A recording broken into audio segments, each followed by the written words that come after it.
بسم اللہ الرحمن الرحیم۔ السلام علیکم ورحمۃ اللہ وبرکاتہ۔ پروگرام ایڈیٹو کی ایک نئی قسط کے ساتھ حاضر خدمت ہیں۔ جیسے جیسے نیا سال قریب آتا ہے، لوگ اپنی توجہ نئے سال کی طرف مرکوز کر لیتے ہیں۔ اس میں بہت سارے لوگوں کے لیے رات کے وقت جشن منانا، ساری رات جاگنا اور اپنی عیاشیوں کے ساتھ نئے سال کا آغاز کرنا بہت اہمیت کا حامل ہوتا ہے۔ اس دنیاوی نمائش میں ہر ملک ایک دوسرے سے آگے بڑھنے کی کوشش میں لگا ہوا ہے۔ اسی طرح بہت سے لوگ نئے سال کے موقع پر عہد باندھتے ہیں، جس پہ وہ کوشش کرتے ہیں کہ سارا سال مداومت اختیار کریں۔ جیسے کہ عورتیں عہد کرتی ہیں کہ وہ سمارٹ ہوئیں، اور مرد عہد کرتے ہیں کہ وہ زیادہ سے زیادہ پیسہ کمائیں۔ حقیقتاً ہمیں نئے سال کا آغاز کن اچھے کاموں کے ساتھ کرنا چاہیے؟ آج ہم اپنے مہمانوں کے ساتھ اس موضوع پر بات کریں گے، جس کا ذکر محترمہ طاہرہ شریف صاحبہ نے اپنے آرٹیکل میں کیا، جو کہ 24 دسمبر 2021 کو ریویو آف ریلیجنز میں شائع ہوا۔ آج ہمارے ساتھ اسٹوڈیو میں موجود ہیں محترمہ ختیجہ خان صاحبہ اور محترمہ نور الصبا صاحبہ۔ السلام علیکم ورحمۃ اللہ وبرکاتہ۔ وعلیکم السلام ورحمۃ اللہ وبرکاتہ۔ آج کے پروگرام کا پہلا سوال میں محترمہ نور الصبا صاحبہ سے کروں گی۔ محترمہ نور الصبا صاحبہ، آپ ہمیں بتائیں کہ ہمیں نئے سال کا استقبال کیسے کرنا چاہیے، اور بحیثیت احمدی مسلمان ہونے کے ہمارے کیا مقاصد ہونے چاہیے؟ جزاک اللہ سیدہ صاحبہ۔ غور کیا جائے تو سال کا اختتام یا نئے سال کا آغاز ہمیں دینی اور دنیاوی دونوں میدانوں میں محاسبہ اور تجزیہ کا موقع فراہم کرتا ہے، کیونکہ نیا سال خواہ وہ کسی اعتبار سے ہو، وہ نئے عزم اور ولولہ کی تجدید کرتا ہے،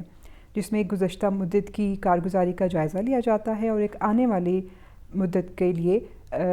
پلاننگ کی جاتی ہے۔ جس طرح مختلف کمپنیاں اور ایسوسی ایشن سال کے اختتام پر اپنے دفاتر میں اپنے نفع و نقصان کا حساب کرتے ہیں اور پھر ان کے اسباب پر غور و خوض کرتے ہیں، نیز خسارہ کے اسباب سے بچنے اور فائدہ کے اسباب کو زیادہ سے زیادہ اختیار کرنے کی پلاننگ کرتے ہیں۔ اسی طرح جب بچے اپنے عمر کے اعتبار سے نئے سال میں داخل ہوتے ہیں یا طلباء امتحانات میں کامیابی حاصل کرتے ہیں اور نئی کلاسوں میں جاتے ہیں، تو ان کو ان کی ذمہ داریاں یاد کروائی جاتی ہیں، اور وہ خوشی کے ساتھ نئے عزم باندھ رہے ہوتے ہیں، اپنی سابقہ کوتاہیوں اور کمزوریوں اور غلطیوں کو خیر بات کہنے اور آئندہ انہیں نہ دہرانے کا عزم کر رہے ہوتے ہیں۔ تو اسی طرح ہمیں بھی اپنا جائزہ لینا چاہیے کہ ہماری زندگی کا جو ایک سال کم ہوا، اس میں ہم نے کیا کھویا اور کیا پایا۔ ہمیں غور و فکر کرنا چاہیے کہ کہیں ہمارے دین و اخلاق، اعمال و کردار میں کوئی کمی تو نہیں آئی، عبادات میں کوئی کوتاہی تو نہیں رہ گئی، حلال و حرام اور مستحبات و مکروہات کے جو احکام ہمیں شریعت نے دیے ہیں، ان میں ہم نے کہیں کوئی غفلت یا لاپرواہی تو نہیں برتی، اپنے والدین اور قریبی رشتہ داروں کے حقوق ادا کرنے میں ہم نے کوئی کمی تو نہیں کی،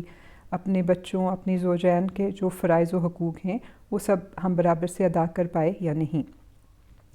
کیونکہ یہی طریق ہمارے پیارے رسول صلی اللہ علیہ وآلہ وسلم کا بھی تھا،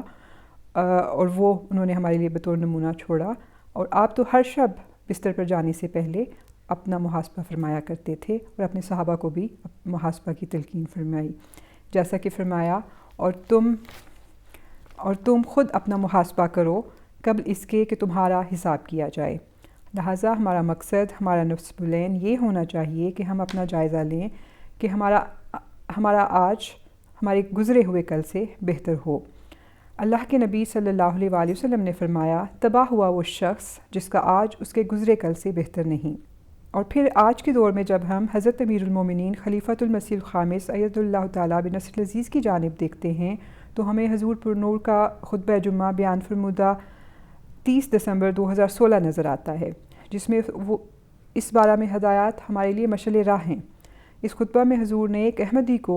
ایک نئے سال کے آغاز پر محاسبہ نفس کا ایک جامع پروگرام عطا فرمایا ہے، اور فرمایا کہ ہم سال کی آخری رات اور نئے سال کا آغاز اگر جائزے اور دعا سے کریں گے تو ہی اپنی عاقبت سنوارنے والے ہوں گے۔ جزاک اللہ صاحبہ، آپ نے بہت جامع الفاظ میں ہمارے مقاصد ہمیں بتائے۔ آج کے پروگرام کا دوسرا سوال میں محترمہ ختیجہ خان صاحبہ سے کروں گی کہ آپ ہمیں بتائیں کہ اسلام میں نئے سال کی کیا اہمیت ہے؟ جزاک اللہ سیدہ صاحبہ۔ جیسا کہ ابھی آپ نے بتایا کہ نئے سال کا استقبال دنیا بھر میں الگ الگ طریقوں سے کیا جاتا ہے، اور ہر ملک دوسرے ملک سے آگے بڑھنے کی کوشش کرتا ہے۔ تو اسلام میں اس کی کوئی مثال نہیں ملتی ہمیں. صحابہ کرام رضوان اللہ علیہم اجمعین کے دور میں بھی نیا سال آیا اور اس کے بعد کے ادوار میں بھی نیا سال آیا. تو ہمیں کہیں بھی ایسی کوئی مثال نہیں ملتی جب اسلام میں نئے سال کے آغاز پر کسی قسم کے جشن کا اہتمام کیا ہو. اسلامی سال کا آغاز محرم کی پہلی تاریخ سے شروع ہوتا ہے، جب تمام عالم کے مسلمان اس مہینے کی پہلی تاریخ سے اپنے نئے اسلامی سال کا آغاز کرتے ہیں. اسلام میں محرم کے مہینہ کو غیر معمولی حیثیت حاصل ہے اور اس مہینہ کو مقدس مہینہ بھی مانا جاتا ہے. اس مہینہ میں اللہ تعالیٰ نے مسلمانوں کو لڑائی اور جنگ سے دور رہنے کی تلقین بھی کی ہے، اور بہت سے مسلمان ایسے بھی ہیں جو اس مہینہ نوافل اور قرآن پاک کی تلاوت کے لیے اضافی وقت نکالنے کی کوشش کرتے ہیں. حضرت علی رضی اللہ عنہ سے روایت ہے کہ میں حضور اکرم صلی اللہ علیہ وآلہ وسلم کے پاس بیٹھا ہوا تھا. ایک شخص نے آپ صلی اللہ علیہ وآلہ وسلم سے پوچھا، یا رسول اللہ صلی اللہ علیہ وآلہ وسلم، اگر رمضان کے علاوہ مجھے روزے رکھنے ہوں تو آپ مجھے کس مہینے کے روزے رکھنے کا حکم دیں گے؟ تو آپ صلی اللہ علیہ وآلہ وسلم نے فرمایا کہ اگر تمہیں رمضان کے علاوہ روزہ رکھنا ہو تو محرم کا روزہ رکھو، کیونکہ یہ اللہ کا مہینہ ہے. اور اس میں ایک دن ایسا آتا ہے جب اللہ تعالیٰ نے ایک قوم کی توبہ قبول کی تھی اور دوسرے لوگوں کی بھی توبہ قبول کریں گے. تو اسلامی طریق ہمیں جشن منانے یا سیکولر روایات سے دور رہنے کی تلقین کرتا ہے، اور مسلمانوں کو ہم وقت یاد بھی دلایا جاتا ہے کہ جو کام وہ ابھی کرتے ہیں وہ ان کے مستقبل پر اثر انداز ہوتا ہے. جیسے کہ اللہ تعالیٰ قرآن پاک میں فرماتا ہے، اے لوگو جو ایمان لائے ہو اللہ کا تقوی اختیار کرو اور ہر جان یہ نظر رکھے کہ وہ کل کے لیے آگے کیا بھیج رہی ہے، اور اللہ کا تقوی اختیار کرو، یقیناً اللہ اس سے جو تم کرتے ہو ہمیشہ باخبر رہتا ہے. جیسا کہ آپ نے بتایا کہ اسلام میں نئے سال کا جشن منانے کی ممانعت ہے،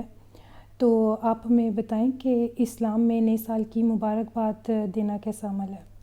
جی سیدہ صاحبہ، خیر و برکت کی دعا دینے یا نیک تمناؤں کا اظہار کرنے میں اسلام میں کوئی حرج نہیں ہے.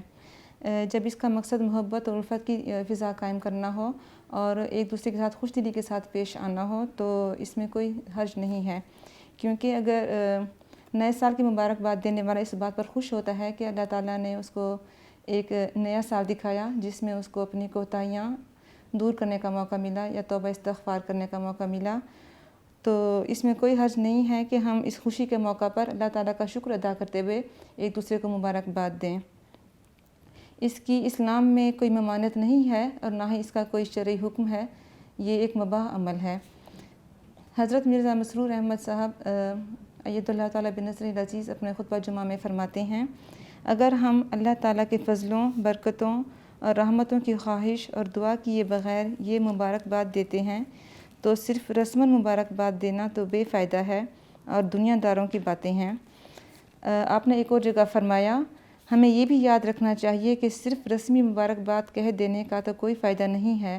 نہ ہی رسمی مبارکباد اللہ تعالیٰ کی رضا کو حاصل کرنے والا بناتی ہے. سال کی حقیقی مبارکباد یہ ہے کہ ہم یہ عہد کریں کہ اللہ تعالیٰ نے جو ہمیں ایک اور سورج دکھایا ہے، اس میں داخل کیا ہے، تو اس میں ہم اپنے اندر کی کمزوریوں اور اندھیروں کو دور کرنے کی کوشش کریں. گزشتہ سال میں جو کمیاں اور کوتاہیاں ہو گئی ہیں، ہم یہ عہد کریں کہ ہم انہیں دور کریں گے، اپنے اندر پہلے سے بڑھ کر وہ پاک تبدیلی پیدا کرنے کی کوشش کریں گے جس کے حصول کے لیے ہم نے حضرت مسیح موعود علیہ الصلوۃ والسلام سے عہد بیعت باندھا ہے. حضرت مسیح موعود علیہ الصلوۃ والسلام بھی ایک جگہ فرماتے ہیں کہ اصل عید اور خوشی کا دن اور مبارک دن وہ ہوتا ہے جو انسان کی توبہ کا دن ہوتا ہے. جزاک اللہ خدیجہ خان صاحبہ. اگلا سوال میں نور صبح صاحبہ آپ سے کروں گی کہ جیسے کہ جب نیا سال شروع ہوتا ہے تو لوگ بہت جوش و خروش کے ساتھ نئے عہد باندھتے ہیں سال کے پہلے دن،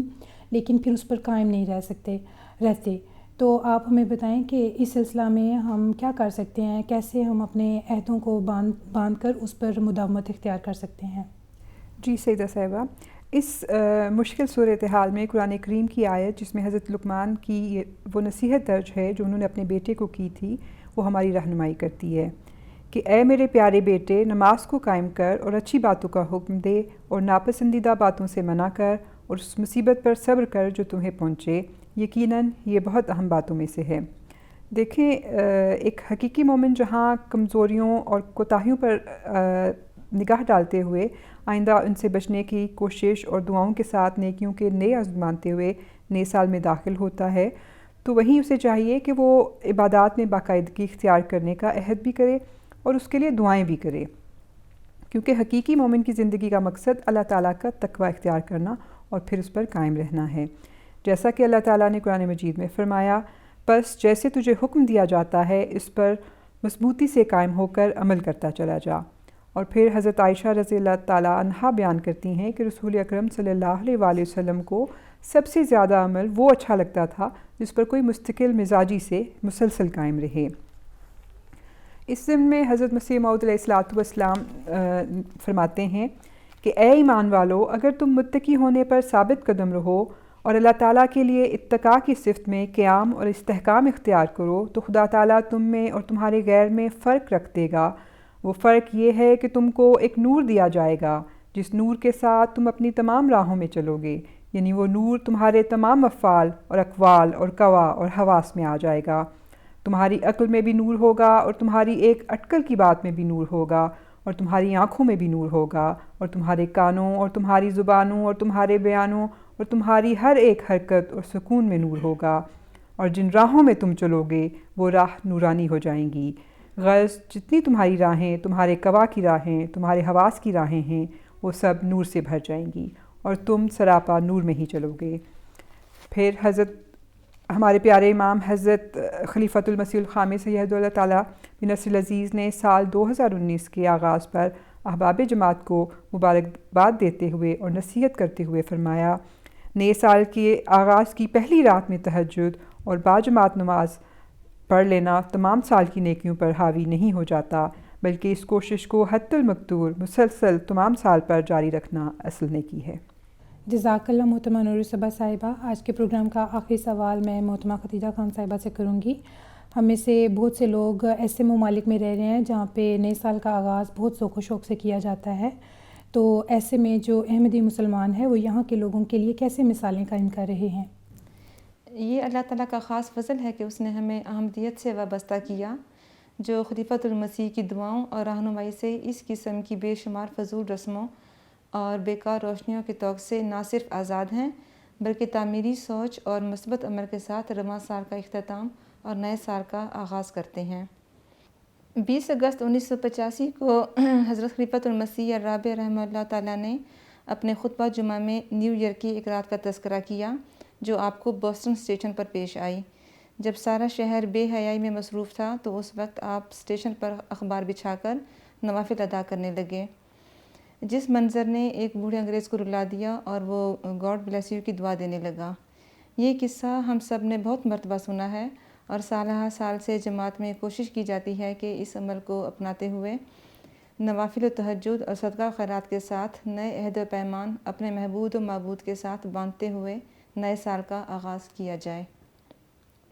لہٰذا خلیفہ وقت کی عمومی ہدایت کے تابع دنیا کے ہر شہر اور ہر حلقہ میں جماعتی نظام کے تحت نئے سال کے آغاز پر تمام مرد و زن چھوٹے بڑے صبح اٹھ کر خدا واحد کی عبادت کے لیے مسجد کا رخ کرتے ہیں اور دعاؤں کے ساتھ خدا کے حضور سجدہ ریز ہوتے ہوئے نئے سال میں داخل ہوتے ہیں اور خدا تعالیٰ سے اپنے گناہوں کی معافی مانگتے ہیں۔ پھر جماعت احمدیہ کی ایک بہت ہی اہم روایت سال نو کے موقع پر دنیا بھر میں وقار عمل کے ذریعہ شہر کی گلیوں اور سڑکوں کی صفائی کرنا ہے۔ نئے سال کے موقع پر جو تقریبات ہوتی ہیں ان کے نتیجہ میں پھیلنے والے گند کو اکٹھا کرنے میں مقامی انتظامیہ کی مدد کے لیے خدام، انصار اور اطفال صبح سویرے اٹھ کر نماز تہجد اور فجر کی ادائیگی کے بعد اکٹھے ہو جاتے ہیں اور سارا گند وغیرہ صاف کرتے ہیں۔ اس سال بھی سویڈن کے خدام الاحمدیہ نے بارش اور سرد موسم کے باوجود بڑی محنت سے آتش بازی کے نتیجہ میں پیدا ہونے والا کوڑا اکٹھا کیا اور لفافوں میں بھر کر ایک مخصوص جگہ پر پہنچا دیا۔ اخبار نے اس خبر کو اپنے فیس بک پیج پر ڈالا اور اس پروگرام کو بہت پسند کیا۔ لوگوں نے بھی کافی اچھے تبصرے کیے اس بارے میں اور جماعت کے کاموں کی تعریف کی اور اس طرح اس وقار عمل کے ذریعہ اللہ کے فضل سے جماعت کے بارے میں بہت بڑی تعداد میں لوگوں کو جماعت کا تعارف ہوا۔ جزاک اللہ محترمہ خدیجہ خان صاحبہ۔ معزز ناظرین، گزرا ہوا سال خوشگوار واقعات اور دلخراش حادثات اور تلخ تجربات اور حسین یادیں چھوڑ کر رخصت ہو جاتا ہے اور انسان کو زندگی کی ناپائیداری کا پیغام دے کر الوداع کہتا ہے۔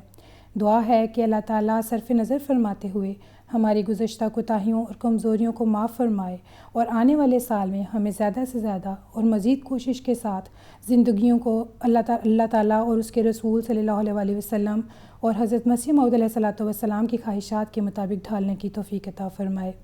آمین۔ آج کے پروگرام کا اختتام اس دعا سے کرتی ہوں جو حضرت عبداللہ بن حشام رضی اللہ تعالیٰ عنہ کی روایت کے مطابق اصحاب رسول صلی اللہ علیہ وسلم کا معمول تھا کہ ہر سال کے نئے دن یا ہر ماہ کے نئے دن وہ یہ دعا ایک دوسرے کو سکھلاتے تھے۔